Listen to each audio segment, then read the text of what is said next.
Well, I'm going to be outside, but it is really windy right now. I'm going to be working on our 2011 Toyota Tacoma, and the main issue that everybody's always talking about is, will it rub? Before we get any further into the video, please like the video, share the video, subscribe to the channel. I'm going to get outside and take a look at where the marks are right now on the front bumper. My current setup is a 3-inch lift in the front and rear. COVID.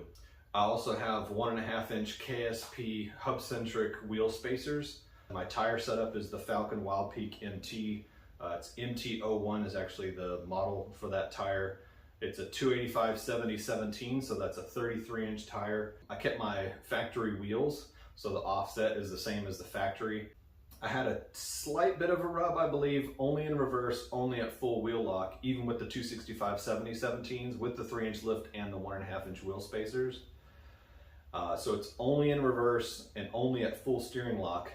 And once I bumped up to the 285/70/17, the tire actually rubs. It's not quite at full wheel lock. And so on the front edge of the bumper, where the bumper across the front of the truck comes like this, and then around the back of the bumper there's kind of a little bit of a lip where the bumper wraps around, and it's on that inner edge of the bumper. That's where the tire, when the tire turns, that's what it's turning into and rubbing. It's rubbed a little bit of the paint off. So I'm gonna get my tape measure out, I'm gonna get some painter's tape, and then I'm gonna bring I'll bring you out with the camera and record that, and then I'm gonna get my cutting tools out. I'm probably gonna use a cutting disc on my air die grinder. I don't want to leave a real kind of rough edge on the edge of the bumper. Anytime you leave any kind of chatter or rough edge on anything plastic, it makes it so that it's a weak point for it to actually crack into. So I'm gonna sand it. I actually have some touch-up paint. I might run a bead of touch-up paint along that edge. I don't want the paint peeling off where I cut it. And I don't want the plastic itself to crack. I'm hoping that I don't have to go too far. A lot of people do a viper cut, and you're cutting way up in, 4 or 5 inches up into the bumper and trying to make kind of a line that comes out the side. And I don't think I need to do all that. So I'm going to start with as minimal as I can and see if we can get away with it. There's a chart for what amount of lift you can put on a truck and tire size before you're going to rub. The chart's not always accurate because it also depends on if you're adding wheel spacers or if you're changing your offset in your wheels. I do know with a 2011, which is the early Gen 2, that's anything 2005 to 2011 is the same truck. I don't need to do a cab mount chop. That's not rubbing at all. There's no marks or indication at all. Full steering lock going forward and reverse. There's no rubbing on the cab mount. And that's a common question if you need to do a cab mount chop. That's a pretty big job. I don't have a welder and I wouldn't be able to do it on my own. So I'd have to take it to a shop to do it, but I don't have to do that, thankfully. If you're going bigger, if you're going 35s or not using the wheel spacers, you might end up running into rubbing on those cab mounts. So you might end up having to do that yourself. I'm gonna wrap it up in the garage for now and head outside and see what we can do. All right, so here is of course the edge of the front of the tire here, and then on the inside here, this is where that corner of the bumper comes in, and it's right here, about the last inch and a quarter of this is the only thing that's rubbing. And so what I'm planning on doing is coming up under here. There's a screw that holds the bottom corner of the bumper in, so I'm not going to go into the screw. I'm just going to come just to the inside of a little corner that's in here, and I'm going to come this way like this and maybe do something like this and try to kind of create a new body line that comes down this way and goes under, instead of the body line coming down right here. So I'm going to turn the truck on real quick and then turn the wheel, and that should be able to show you what it is that's rubbing.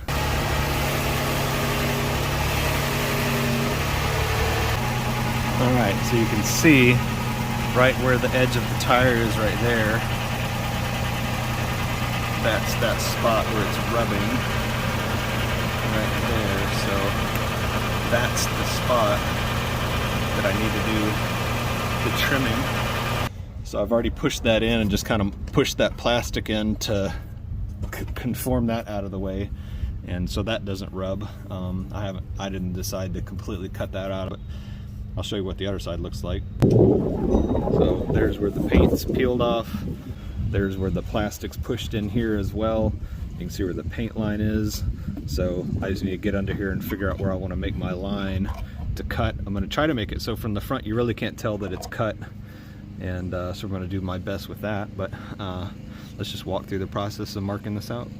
Alright, so now you can see what we're looking at is this corner right here, and then this is where that screw is I was telling you about. So this body line right here I kind of want to keep, so I'm probably going to come up maybe half an inch or so, and that's going to put me further back than the line is on here, so I should be clear. And then I'm going to go this way and make my line, and then figure out how I want that body line to come down. I'm going to kind of use the straight part here and make that continue straight this way, come around this corner and cut into here, and that's going to remove this whole corner here. That's where the paint's missing, and you can see the scratch line, so I only really need to get rid of this, but I'm kind of trying to make something aesthetic with the look of this cut and then come around. So that's what I'm going to be taping off and marking off for my cut. So we'll see how easy this is to do, and I don't know if this helps or not, but you can see yeah, so there's that corner. Once I get my marks, I'm just going to mimic and just measure the same lines on the other side, so they'll be identical. So let's see what we can do.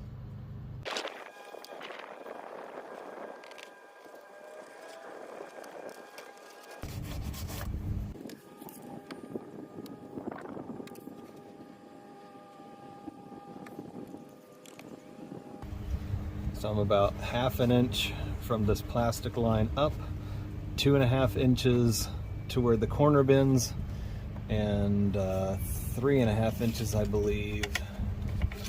That was right. 3.5 inches from where the tape crosses the body up at the top. 1, 2, yeah, 3.5 inches down. So that's my measurement for the other side. And let's take a look at this real quick. Alright, so as I mentioned, I wanted this to be somewhat aesthetically pleasing, not just functional. And so I've got my tape line now, and that kind of goes straight down that body line and just kind of continues down around the corner there.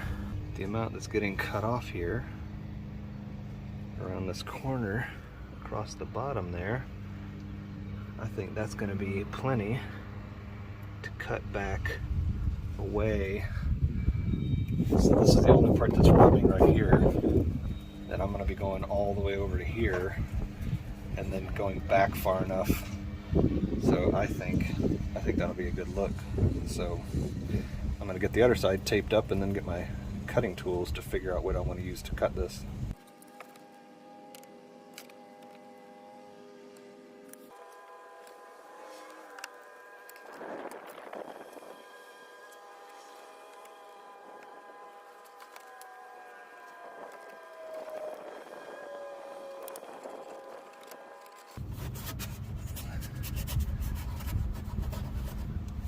Alright, so I got the same measurement here to here, and then I've got the same measurement from the flat of this to the corner is the 2.5.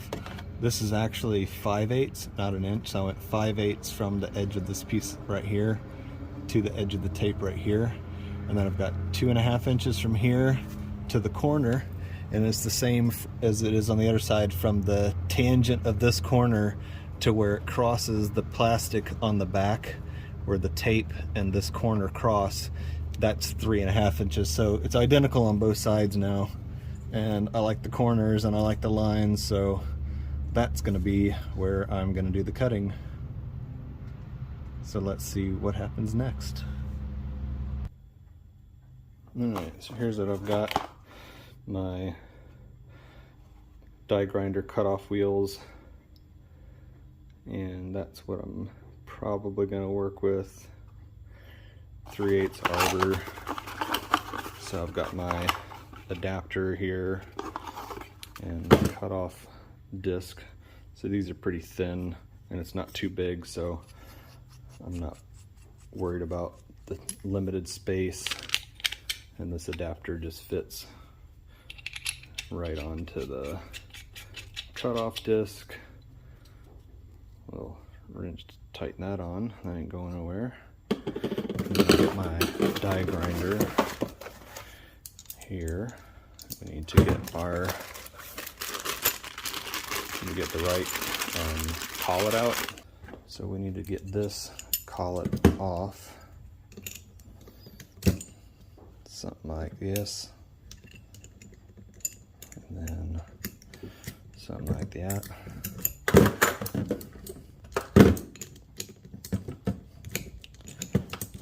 Take this collet all the way out.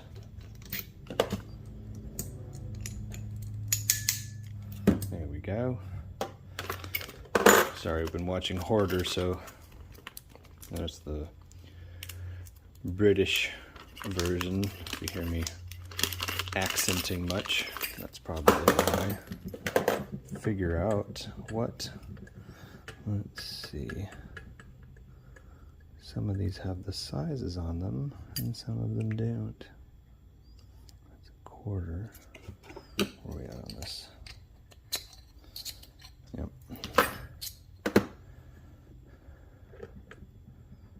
So, gonna throw this in here, like so. I'm gonna get that tightened down.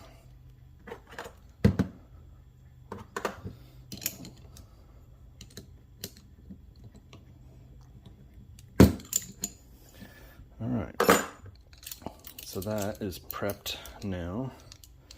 And I think this will be right for the angle to be able to get in there and cut that line. And this is pretty fine, so I think this might be even better than using a metal cutting saw on a hacksaw. So we'll see. Might have to test it out and just see if it seems like the direction I want to go. If this thing's bouncing all over the place and seems like it's gonna chatter up the paint and plastic, then I'm probably not going to use it. But in the meantime, I got a package in the mail. This is actually from Tacoma Beast, and I'm going to open it up real quick. Tacoma Beast sent me, they call it a goodie package, so I'm going to open this up for the first time. And sweet, big fat Tacoma Beast sticker, so I know where that's going. And I've got a nice baggie. Ooh, this is sweet. Tacoma Beast t-shirt. Nice. Extra large, I believe, because I'm an extra large kind of guy. So, there we go. Just wanted to share that real quick. Thanks, Tacoma Beast. Double thumbs up. You guys are awesome. I appreciate it. And yeah, can't wait to put the sticker on. That's going on the Tacoma, and obviously wearing the shirt. So if I wasn't laying around the ground today, I'd probably put it on right away. But you'll see this in upcoming videos, I'm sure of it. All right, let's see what this is gonna look like here.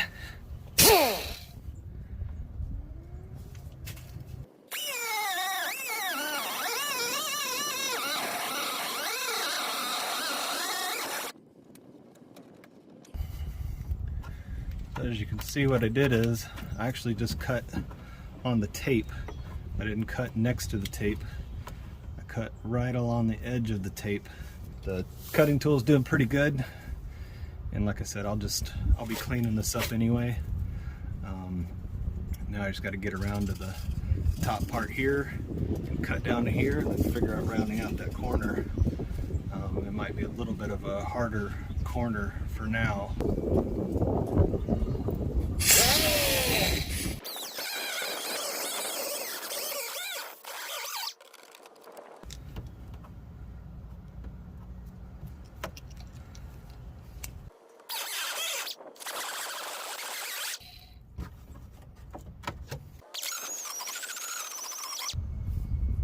So after cutting this piece out, there's just a little bit of sanding here, some fine sanding I'm going to do to kind of round this out and smooth this out.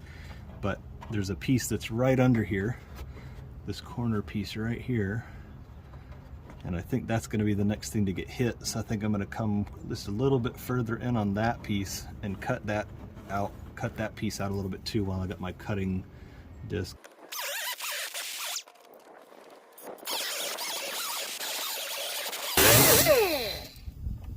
That cutting disc kind of melts some of the plastic back to itself, but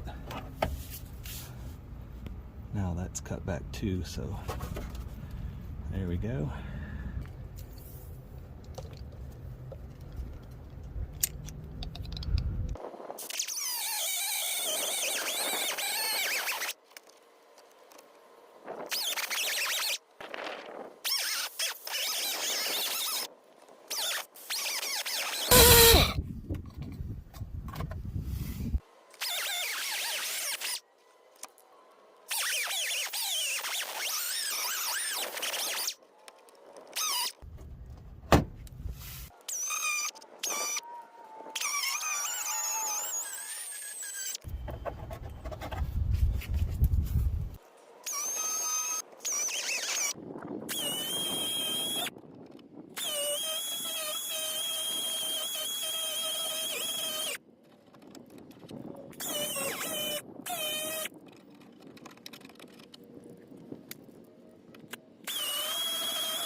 I've got these two edges sanded down now. They're much more smooth. So I'm just pretty much wrapping up this side. You know, I don't know if you walked over to this, I don't know if you'd know that it was cut. It's a pretty clean line. The way that I chose the line here is pretty clean. And yeah, I think once I get a little paint on it, it might just disappear. But I'm going to use that. I'm using a sanding block with some 120 grit on it, and I'm going to go sand up the other side now.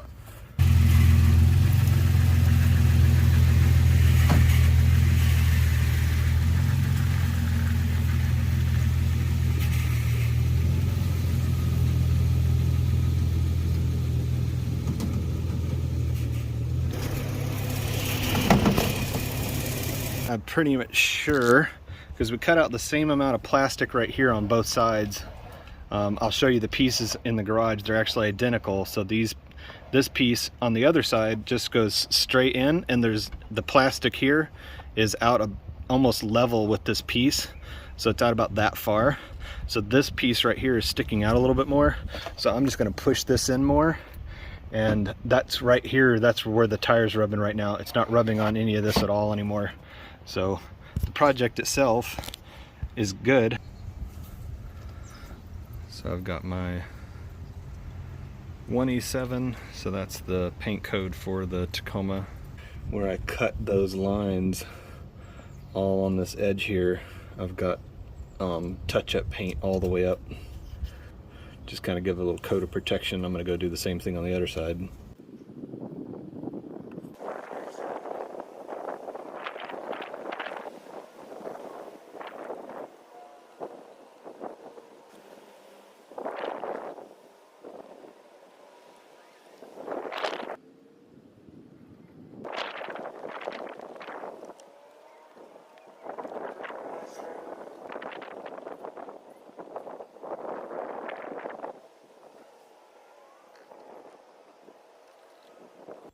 Well, that job is wrapped up, and it doesn't rub. So will it rub?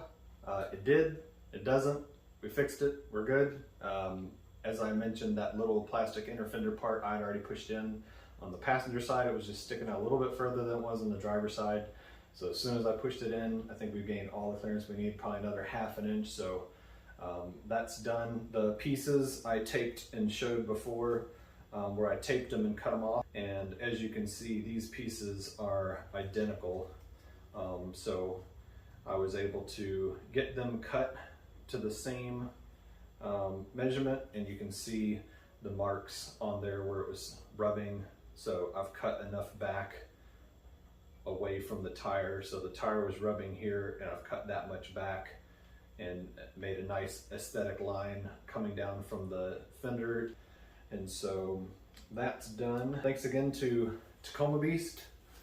I am set. I've got my lanyard for my keys now, and of course, got my new t-shirt. So appreciate you guys. Thanks for taking the time to watch, as I always say, and be sure to like, share the video, and subscribe to the channel. I appreciate it. I think I'm right at 800 on the subscriber count, so thanks to everyone who's subscribed so far. I'll see you next time.